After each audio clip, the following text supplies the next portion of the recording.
Okay, so I've got a really funny story, okay? So, so this has happened about 2 days ago, I'd say. So, we're at the Myrtle Beach, and we are, going into souvenir shops, and earlier we were at the amusement park and stuff. We used, like, quite a bit of our money, so we're just walking around, because we don't really have anything to spend on. We're just walking around, and we come across this one souvenir shop, we're like, we gotta go in there. It's called Pacific. Okay, we're like, sweet, man, they just got a ton of crap in there. We're like, sweet, let's check it out. So I'm with my friend Alex and my brother Ben, and we go in there, and we're like looking around and stuff, and I find a necklace, or something, I found something, I found a wristband, and, I go up there, it's just like, guy with this deep accent, and I'm like, are you Russian? And he's like, hey, and he's like, are you Russian too? And I'm like, duh. And he's like, dude, are you on vacation? And I'm like, duh. And he's like, dude. And he's like, have you been to the motherland yet? And I'm like, I was there when I was like 3. And he's like, oh, so you don't have an accent?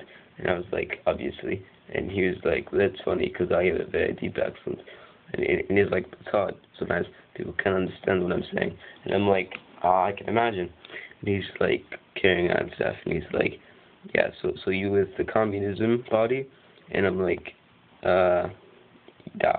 Because he's like, he's got machetes and shit behind him. He's like, don't fuck with the Russian dude.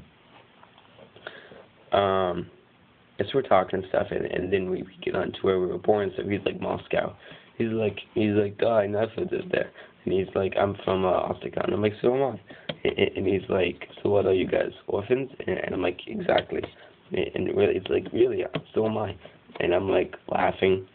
He's like, come and give me a hug. And we give this guy a hug. And then when we leave and stuff, he's like, well, hopefully I'll see you guys soon. And he puts his arm against his chest like this, and he says, Motherland forever. And we walk it out, and we're like, oh my gosh, like, wow. So I just thought I should, share that story with you guys, because it sounded pretty interesting. Yeah. So that's kind of fun to know.